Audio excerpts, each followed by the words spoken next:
Sono sicuro che in tanti di voi lo sanno, l'ho detto spesso, non mi nascondo assolutamente. Sono anche convinto del fatto che non sia necessario conoscere tutto e conoscerlo tutto a 360 gradi per parlarne da semplice appassionato. Determinate valutazioni si possono fare anche semplicemente per gusti, per sensazioni. È chiaro che quando dico qualcosa cerco di informarmi, cerco di studiare. È difficile e credo non sia mai capitato, al di là di errori che normalmente possono capitare, che vi abbia parlato di qualcosa inventando. Normalmente studio e poi nel caso ve lo racconto. So sicuramente fare dei lavoretti, so mettere le mani sugli orologi, so aprirli, in alcuni casi so smontarli anche fino ad un certo punto. Insomma, qualcosina nell'ambito dell'orologeria, anche nell'ambito della meccanica la conosco, così come conosco parecchia storia dell'orologeria, però di Seiko conosco poco. Indubbiamente, quantomeno non conosco tutto quello che invece possono conoscere i veri e grandi appassionati di Seiko. Nonostante questo, a parte qualche fanatico, voglio proprio parlarvi di Seiko in questo video perché ci sono i King Seiko in particolare che mi piacciono da molto tempo, sin da quando sono stati presentati con le linee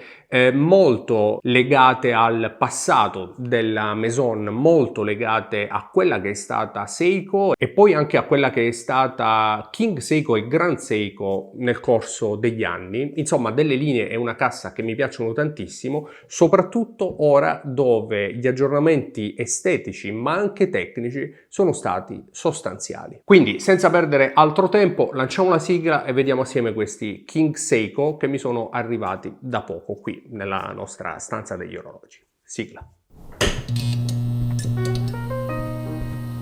Per questo video dobbiamo ringraziare la gioielleria Rosa Spina che, come sapete, ogni mese mi manda un bel pacco pieno di orologi da farvi vedere, da recensire, da scoprire. Non vi nascondo che alcuni di questi non li avete mai visti sul canale perché io parlo di ciò che piace a me, non necessariamente di tutto quello che esiste, a riprova del fatto che questi King Seiko mi sono piaciuti moltissimo. Rosa Spina e il suo patron, il simpatico Stefano, a Bergamo sono sempre disponibili, soprattutto per gli amici di TOC, sono anche in grado di fare degli ottimi prezzi per questi orologi, quindi se siete curiosi potete andare direttamente sul loro sito, trovate i link nella descrizione. In questo video li ringraziamo per avermi consentito di provare e parlarvi di questi King Seiko che da marzo del 2023 hanno ricevuto un aggiornamento sostanziale da un punto di vista del design e anche da un punto di vista tecnico, perché il calibro molto criticato dagli appassionati, il 6R31, è stato finalmente aggiornato. Certo, non è un Grand Seiko, ma è stato aggiornato al 6R55 che ha dei contenuti tecnici sicuramente di rilievo, di maggiore spessore, a cominciare dalla riserva di carica fino ad arrivare all'antimagnetismo e anche alla marcia, quindi allo scarto giornaliero, che questo 6R55 migliora rispetto invece al precedente calibro 6R31. Da un punto di vista del design sono migliorati tantissimo. Innanzitutto la cassa riceve un aggiornamento del diametro passando da 37 a 39 mm, dove però la versione da 37 mm rimane in commercio e addirittura i nuovi bracciali delle casse da 39 mm sono compatibili anche con le casse da 37 mm. Questi bracciali e anche il quadrante, ma in maniera complessiva tutto l'orologio riceve degli aggiornamenti estetici molto importanti che alzano tantissimo l'asticella della qualità di questo King Seiko, che se prima mi era piaciuto molto, ora mi ha convinto del tutto, soprattutto nella sua colorazione verde, come potete vedere nelle nostre immagini, sebbene devo dire che anche le altre colorazioni, soprattutto quella turchese, convincono tantissimo e sono davvero delle lavorazioni bellissime e di grande valore da un punto di vista estetico. Così come potete vedere sono migliorati tantissimi anche gli elementi del quadrante, per esempio gli indici che ricevono una nuova lavorazione e una nuova sfaccettatura per riflettere ancora meglio, in maniera ancora più complessa, la luce. Così come anche le sfere di questi orologi che, come potete vedere, rispetto ai precedenti King Seiko, hanno una lavorazione che li porta molto più vicino ai Grand Seiko, con queste sfere Dufen che hanno però delle lavorazioni e delle sfaccettature, degli anglage davvero molto particolari e che anche le maison più blasonate, a catalogo non li hanno mai avuti. Basti pensare a Rolex, per esempio, che nonostante la grandissima qualità anche delle rifiniture e degli assemblaggi, devo essere onesto, delle sfere così belle e così complesse come questi King Seiko, ripeto, equiparabili anche al Grand Seiko, in realtà non le ha mai avute. Come vi dicevo, però, cambia complessivamente il disegno anche della cassa. Le anse acquisiscono larghezza avvicinandosi a quelle casse e a quei disegni tipici degli anni 70 di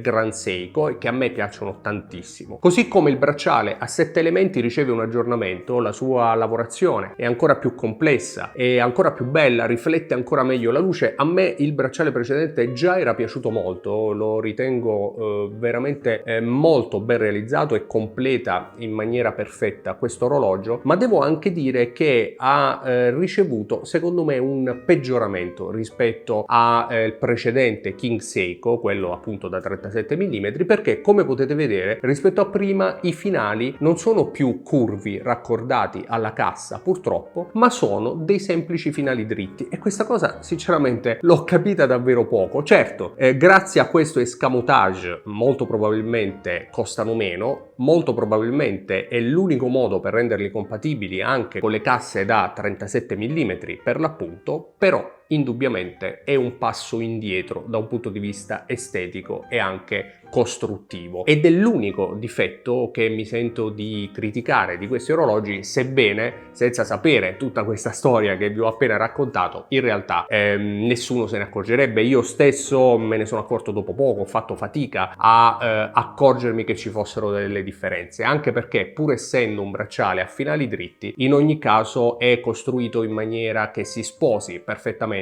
a queste nuove casse da 39 mm. In ogni caso una valutazione sicuramente da fare, anche alla luce di quelli che sono questi orologi e quello che è il loro listino, al netto degli sconti anche importanti in realtà che fa Stefano della gioielleria Rosa Spina. Un listino che è aumentato un po' rispetto ai King Seiko da 37 mm e che ha portato questi orologi a un costo di 2100 euro, che non sono pochi, ma che onestamente alla luce della grande qualità e anche dei contenuti tecnici che oggi ci sono di questi orologi, ma la qualità davvero costruttiva e di assemblaggio che mi ha stupito per bellezza e varietà, complessità, è un listino secondo me che ancora oggi forse è basso rispetto al prodotto. Naturalmente molti di voi criticheranno il fatto che si tratta soltanto di semplici Seiko. Io vorrei sfatare questo mito dei semplici Seiko. Seiko ha sempre fatto orologi molto economici, tantissimi li amano e li collezionano. Il prezzo non è un fattore dirimente da un punto di vista collezionistico, ma naturalmente fa storcere il naso a chi poi vede un Seiko venduto a dei prezzi molto alti. Bisogna considerare una cosa. Grand Seiko parte già da cifre non altissime. Per esempio ci sono alcuni Grand Seiko della linea Elegance che a me piacciono tantissimo, non hanno il bracciale, hanno il cinturino in pelle, si acquistano per circa 4.000 euro, che è il doppio rispetto al prezzo di listino di questo King Seiko, ma è anche vero che parliamo di un Grand Seiko e quindi potremmo considerare basso quel prezzo, anche perché alcuni Grand Seiko braccialati, non parlo degli Spring Drive, ma parlo in ogni caso di calibri di manifattura e di bellissimi calibri di manifattura, costano poco più di 5.000 euro. Questo significa che 2.000 euro per un King Seiko potrebbero effettivamente essere percepiti come troppi, però c'è da dire che la qualità raggiunta da questi orologi io la reputo paragonabile a quello che ho visto nella linea Grand Seiko, e sebbene i contenuti tecnici naturalmente non siano equiparabili, è un orologio che però si paga la metà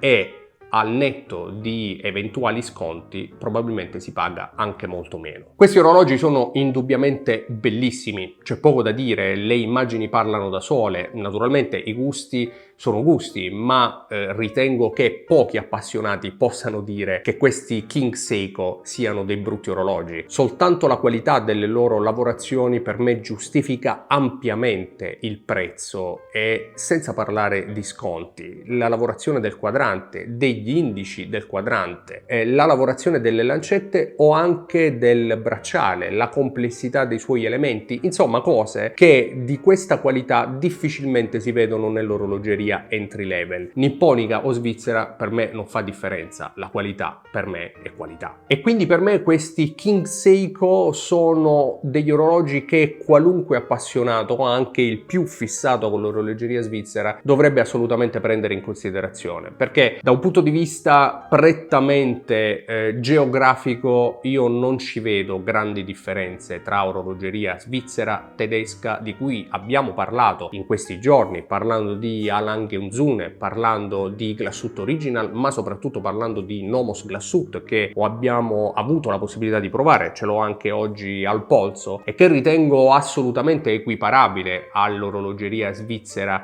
su fasce di prezzo dall'entry level fino all'altissima orologeria, per esempio di Lange. Così come l'orologeria nipponica, laddove raggiunga effettivamente, al di là della sua grande storia, ma quando raggiunga effettivamente dei grandi contenuti estetici e tecnici, non soltanto non ha nulla da invidiare all'orologeria svizzera, ma io credo che possa essere assolutamente equiparata. Anzi, credo che una collezione bella e variegata di un appassionato non possa non tener conto oggi, alla fine del 2023, anche della bella orologeria che proviene al di fuori della Svizzera, che ha fatto storia o che non ha ancora fatto storia ma ha tutte le caratteristiche per farlo. Insomma, se King Seiko mi aveva già convinto con i suoi SPB 2737, che sono gli ultimi eccetera eccetera, hanno delle referenze un po' complicate, ma se mi aveva già convinto con quei modelli, nonostante il calibro a un prezzo di poco più di 1000 euro,